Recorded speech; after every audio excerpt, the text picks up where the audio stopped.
Hey, what's up everybody? Welcome back to the channel. If you are new, welcome. This video is going to be a bit different. I'm going to be walking you guys through one of my matches where I was able to drop 4K damage. This will be really helpful for those of you guys that are trying to unlock the 4K damage badge, or if you're just trying to improve overall in Apex Legends. This will also apply to the 2K and 3K damage badges as well. If you guys like the video and would like me to make more videos like this, drop a comment, let me know what you guys think. I will be replying to all of you guys.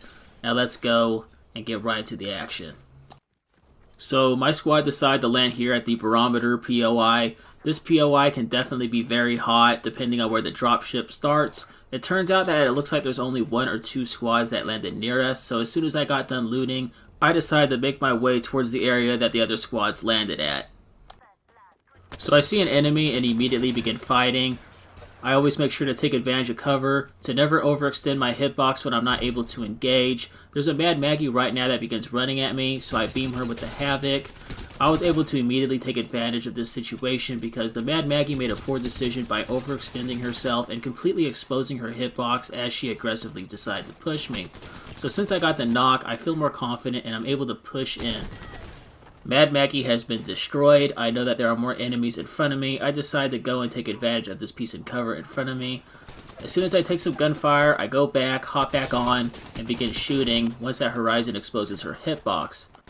This is a very small but very important tip. When I was on this piece of cover, I didn't know where that Horizon was until she started shooting at me.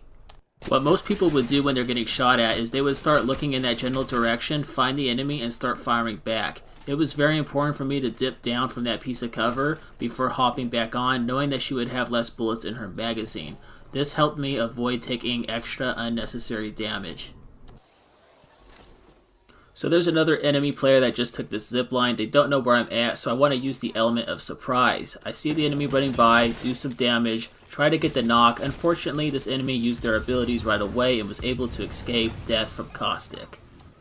In situations like this where a Horizon uses her ultimate, I normally like to immediately destroy it so that it can't impact the team, but because there was a small building here, I decided to just run inside the building instead to avoid getting sucked into it. There also wasn't any other enemy players in my immediate vicinity, so I wasn't worried about anybody spamming grenades at the area. So it looks like this enemy team is a bit scattered and disorganized. There's a Revenant right here that used his totem. I decided to put some damage on him. It's very important that whenever you're in situations like this, you're just constantly reading your environment. So after doing some damage to this player, I decided to make the push. It turns out that it is a Seer. Now this is actually really helpful information because earlier on when the Horizon used her ultimate and I heard the Revenant totem go off, I just wasn't sure if there was maybe more than one squad fighting in the area. This Seer took the totem, so now I know that he is with Revenant as a teammate. This is very important because it allows me to know that there is not a risk of a third party. It's always important to pay attention to the composition of any enemy team that you are fighting. It helps you know if there is more than one squad in the area and you would have to adjust your playstyle accordingly. The map is beginning to slowly get smaller. It is pulling the remaining squads in this area. I know that there is an enemy squad inside this building, so I am going to make a push.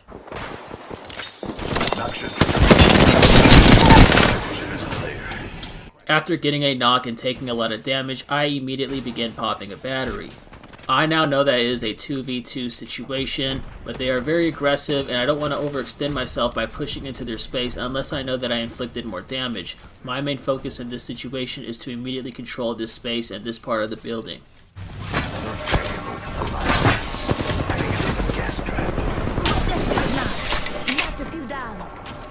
At this point, my teammate Lifeline got a knock, so I feel more comfortable pushing into the building knowing that we have a numbers advantage.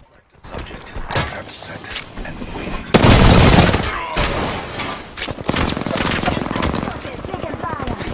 I began taking some gunfire from behind, so now I know that there is a third-party situation that's developing. I immediately go back to that area, taking some extra damage along the way and getting this shield battery off. In situations like this, it's very helpful to be playing as a controller legend. That would be Caustic, Catalyst, Watson, or Rampart, because you have the ability to limit the entry points for enemy teams. Now, if you're not playing a legend like that, that's perfectly fine. You just want to be aware of the different entry points that enemy players can take to get inside your position. In this case, I am in a building that has multiple entry points. There are 2 doorways at the end of the building, and there's this big window that I just threw my holo spray through. If you are ever fighting in a situation like this, just make sure you are constantly monitoring the different entry points so that you don't have an enemy that sneaks up on you or exposes you from a different angle. So at this point, there are 5 more squads, and I was still able to farm a crazy amount of damage to reach 4K damage. When you guys are going for damage like this, you actually don't have to drop a lot of kills. It's all about consistently doing damage to enemy players. Taking fire. Something down.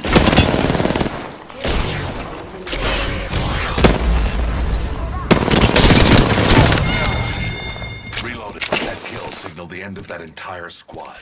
So there are 4 squads left, and I still need 1800 more damage to get 4K. The majority of that damage came from the enemy squad in the building across from us. I was able to maintain this mid to long range fight where I was just constantly doing damage to them. Whenever you're going for a high damage game, it's very important to keep your distance from the enemy as much as possible and just try to constantly maintain that distance.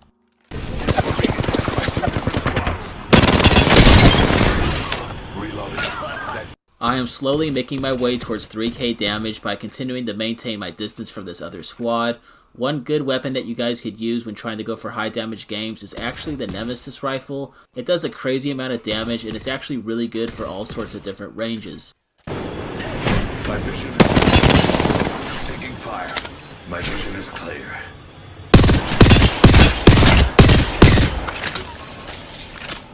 The ring is now getting a lot smaller, and it's forcing the squad in front of us to have to reposition. They are now out in the open, and as they are transitioning, I am able to farm some damage off of them.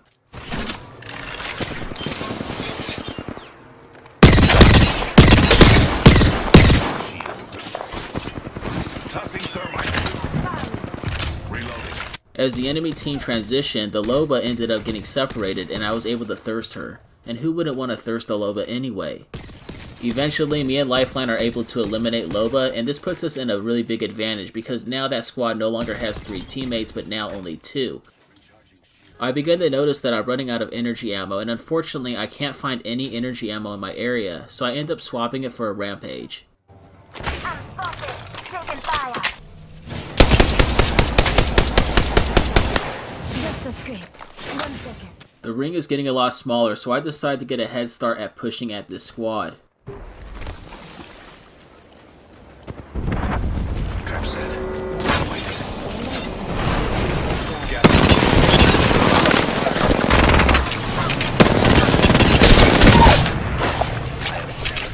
I now need less than 40 damage to reach 4K, but I don't want to get carried away and thirst the Lifeline yet until I healed up. Reloading.